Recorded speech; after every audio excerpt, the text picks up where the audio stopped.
The Forgotten Warning. The Great Hall of the Galactic Council was filled with light, sound, and voices from 100 different species. Towering figures of scaled warriors stood beside thin, fragile-looking creatures wrapped in glowing robes. Small insect-like diplomats moved nervously, while large mechanical beings stood silent, their metal bodies reflecting the council's lights. The chamber was alive with debate, but one voice rose above the noise. It was the voice of Elder Vaylon, one of the oldest and wisest beings in the galaxy. His skin was pale and lined with age, his eyes heavy with knowledge of centuries past. When he spoke, the hall fell quiet. Even the proudest leaders listened, for Vaylon was known as one who never wasted words. "They are coming," Vaylon said slowly, his voice carrying weight across the chamber. "Humans, the ones from the small blue world they call Earth. Do not be fooled by their size or their limited years. They are not like the others. If they are left to rise unchecked, then one day nothing will stand against them." Murmurs filled the hall. Some laughed. Some looked uneasy. A few shifted uncomfortably in their seats. The name of humans was known, but only faintly. Most saw them as insignificant, a young species from an unremarkable planet on the edge of the spiral arm. They had no vast empires, no ancient power, no mighty fleets. To many, they were barely worth discussion. An insectoid diplomat clicked its mandibles in amusement. "Humans, they are fragile. They live short lives. They have barely left their world. Why should we fear them?" Vaylon's gaze turned toward the speaker. His voice grew sharper. "Because you do not understand them. I have studied their wars. I have watched how they fight. When their bodies break, they crawl. When their tools fail, they improvise. When their leaders fall, another rises in their place. They adapt. They endure. And when they are beaten, they return stronger." A tall reptilian warrior gave a low growl. "You make them sound like monsters, Elder. They are only flesh and blood."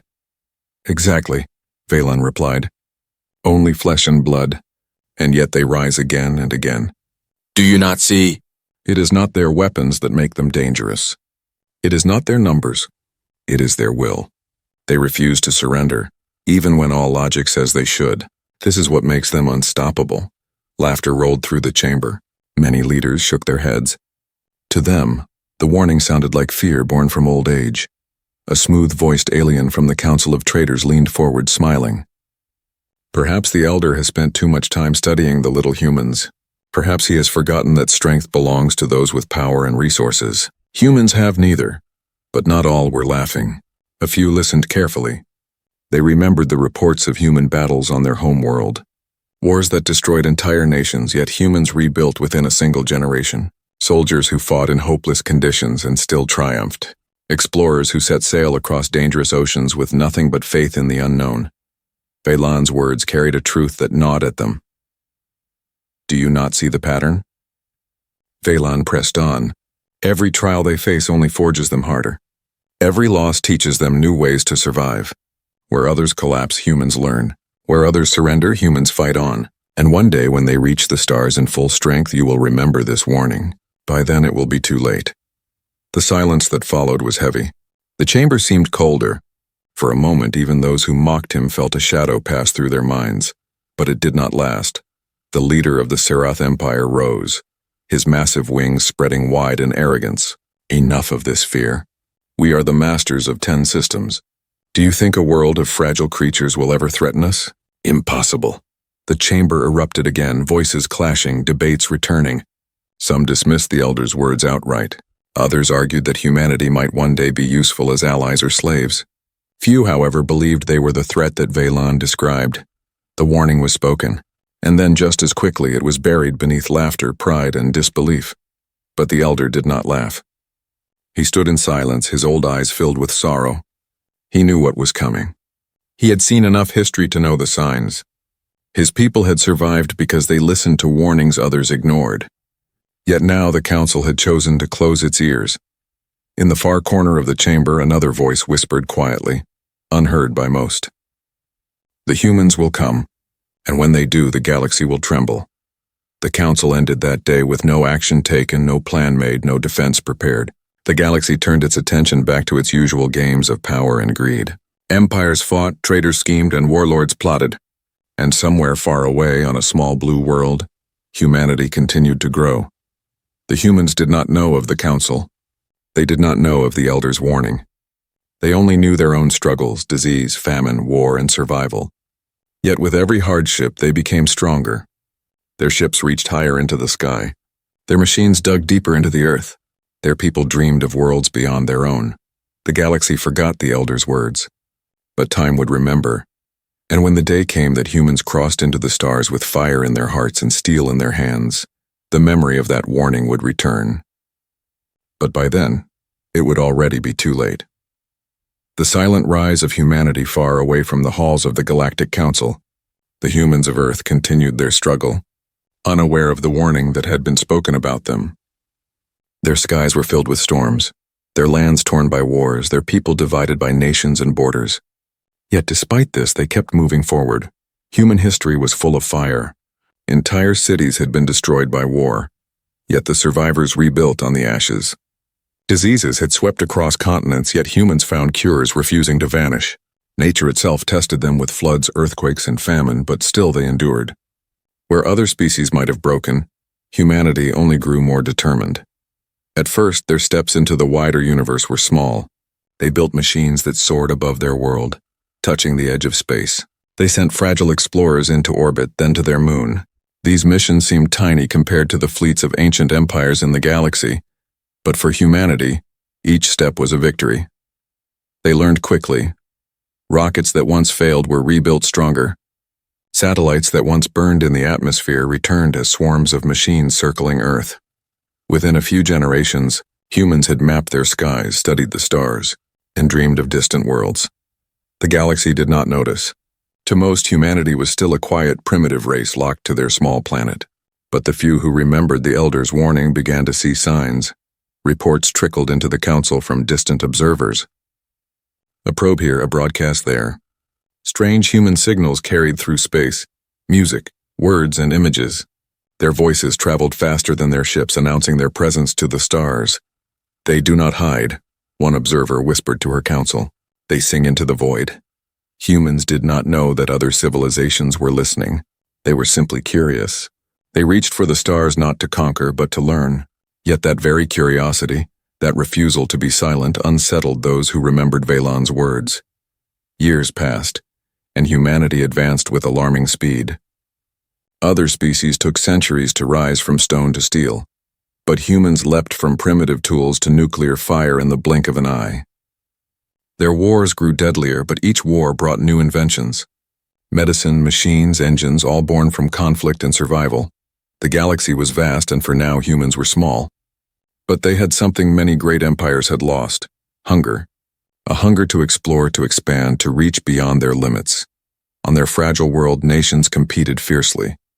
They raced to the skies, each trying to go further than the last. They argued, they fought, but in the end, every step forward belonged to all of humanity.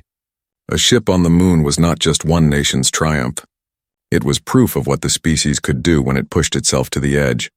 Whispers began to circulate in hidden places. A few alien scholars remembered the elder's speech. They saw the pattern forming. They spoke quietly among themselves. The humans rise faster than expected. They are clever, too clever. Do you think the elder was right? Most dismissed these voices again. To them, humans were still insignificant.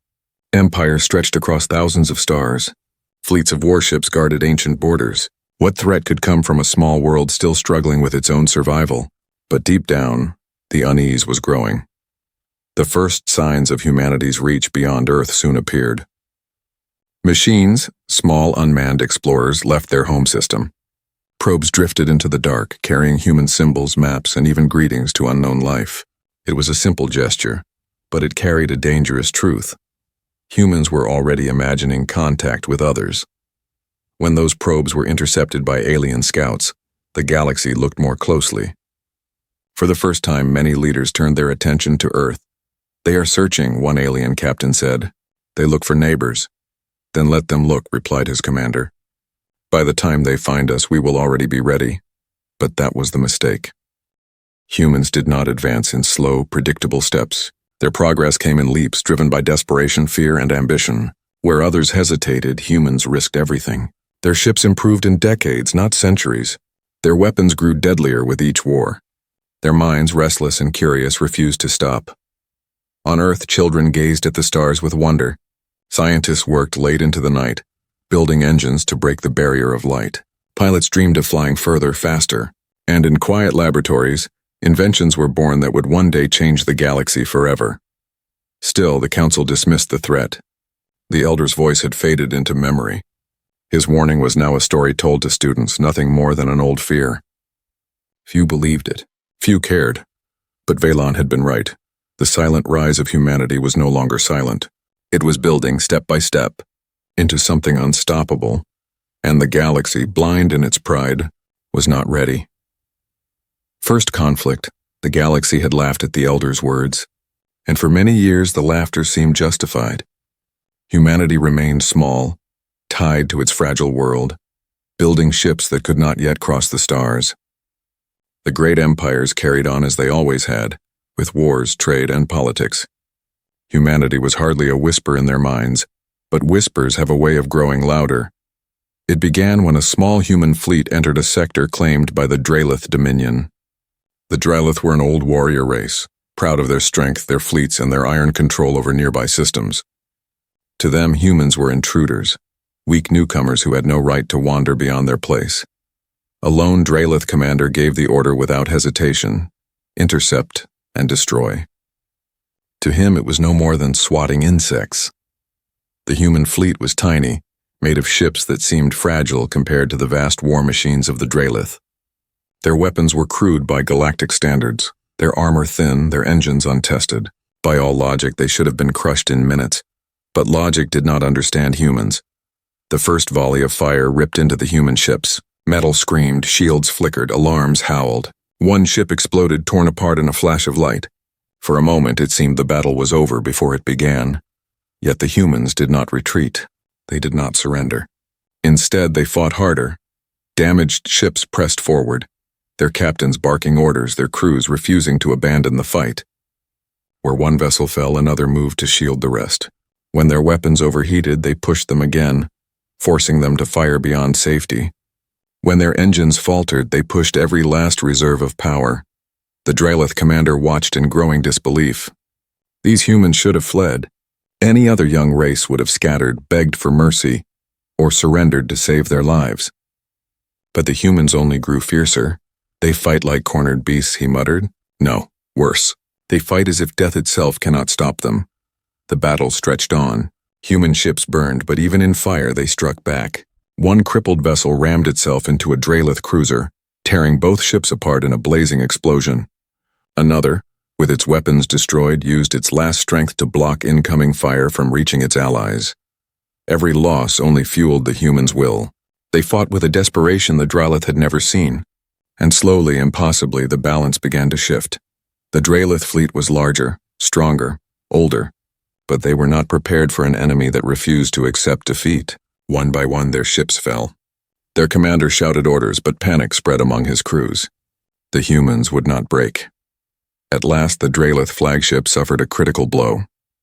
Flames spread across its hull. The commander stared at the battlefield, his pride collapsing into fear. These were not insects. These were not children. These were something else entirely. With his final breath, he whispered the words the Elder had spoken long ago. Unstoppable. The battle was over. Against all odds, the humans stood victorious. Their fleet was battered, their ships scarred, their dead many. But they had won, and in that victory they sent a message across the galaxy. Humanity would not be broken.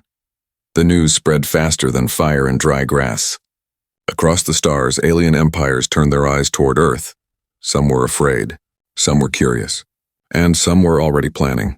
The Council called an emergency meeting.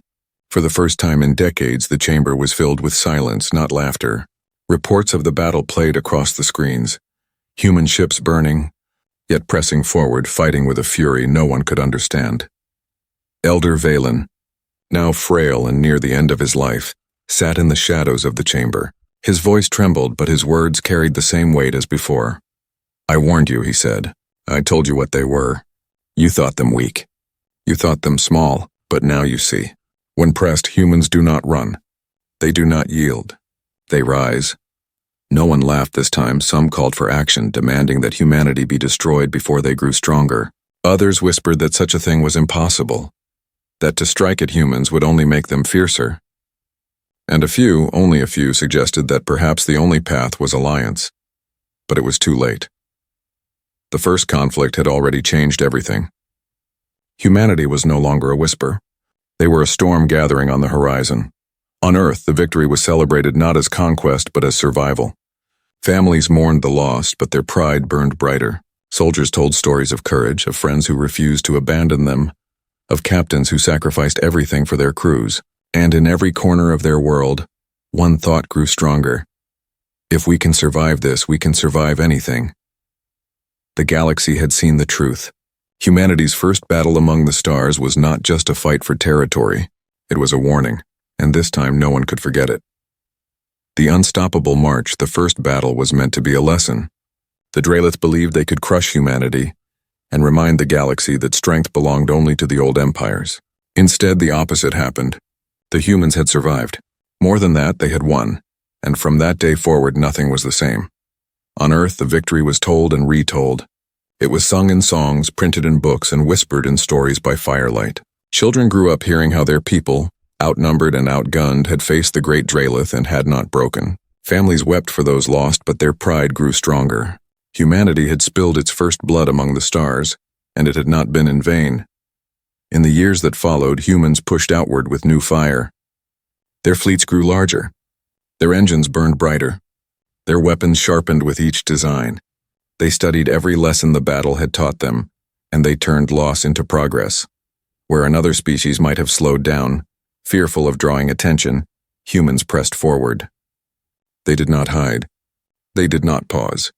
They expanded into the dark, system by system, as if the stars themselves had been waiting for them. Other empires watched closely. Some laughed again, saying humanity's victory had been luck. Others grew uneasy, and some began to fear. For everywhere humans went, they carried their strange and dangerous will, the will to endure. When disease spread through a new colony, killing thousands, the humans mourned, but they rebuilt. When engines failed and ships were lost to the void, they grieved, but they rebuilt. When rival empires tested them again in skirmishes, the humans bled, but they rebuilt. Every loss that should have broken them instead made them stronger. A Zyran scholar, hidden deep in her archives, wrote the words few dared to admit.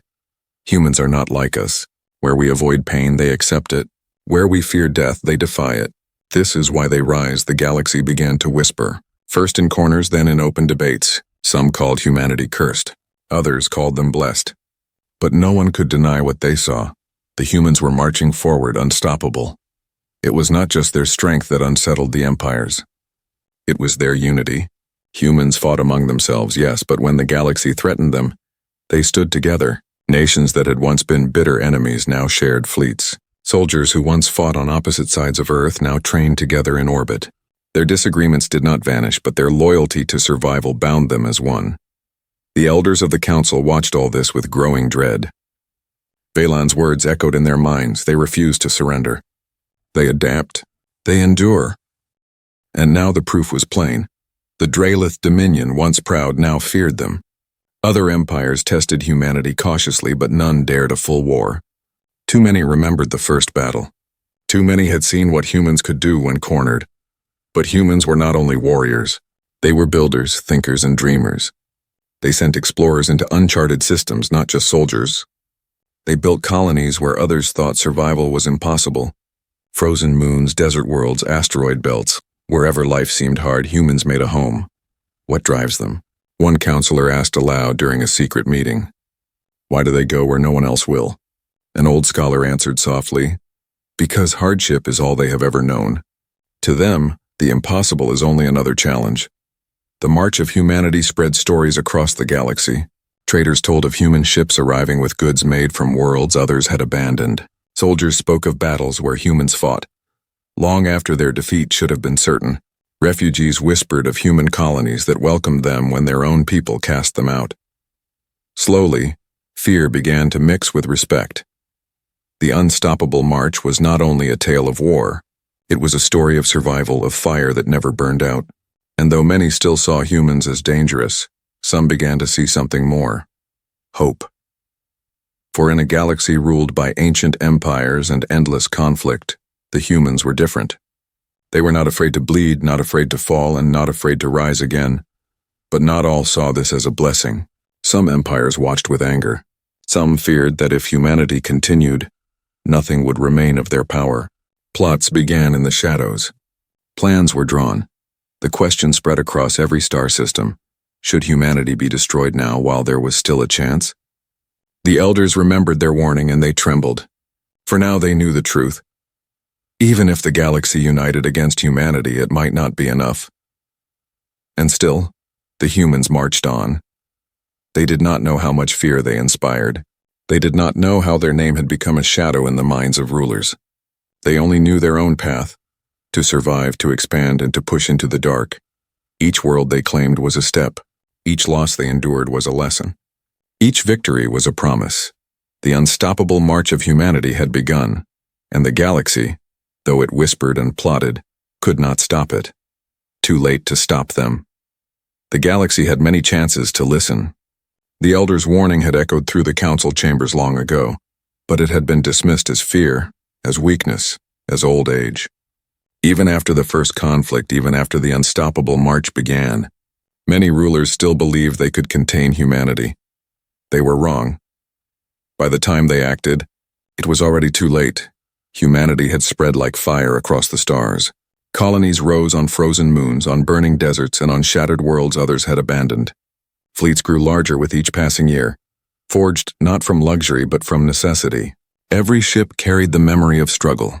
Every soldier carried the weight of sacrifice. Empires that once laughed now stood in silence, watching their borders shrink. The Dralith Dominion, broken by its first defeat, crumbled into fragments. Other powers who challenged humanity met the same fate.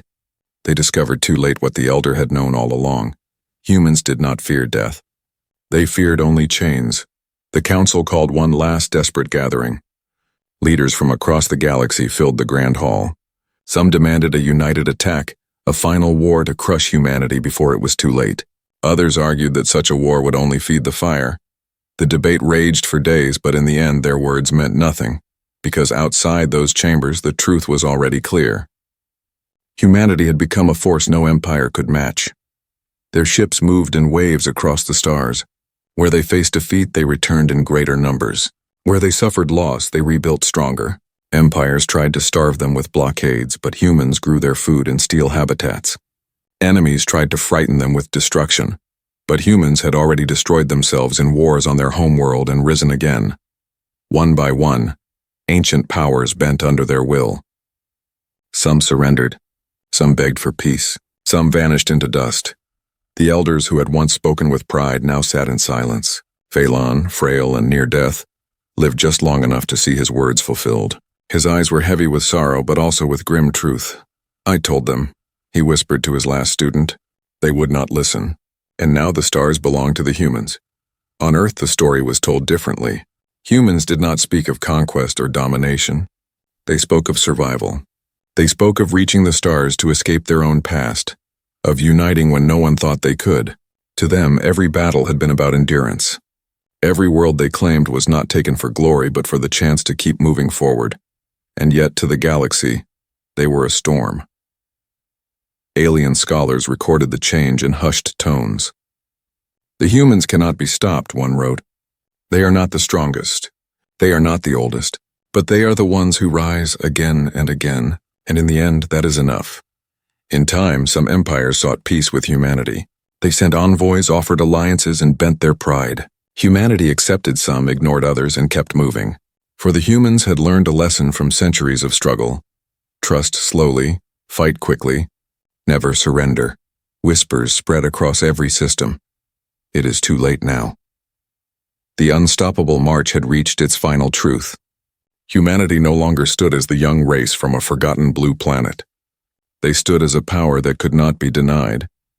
In the farthest reaches of the galaxy, in places untouched by war or trade, children of alien races whispered human stories as if they were legends.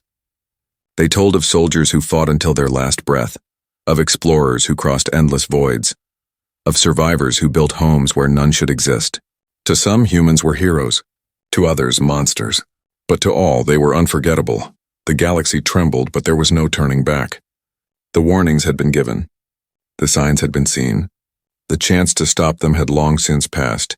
Humanity had risen. And when the last elder closed his eyes, his final words were carried like a shadow across the stars. They were warned. They were told, but no one listened, and now, humanity cannot be stopped.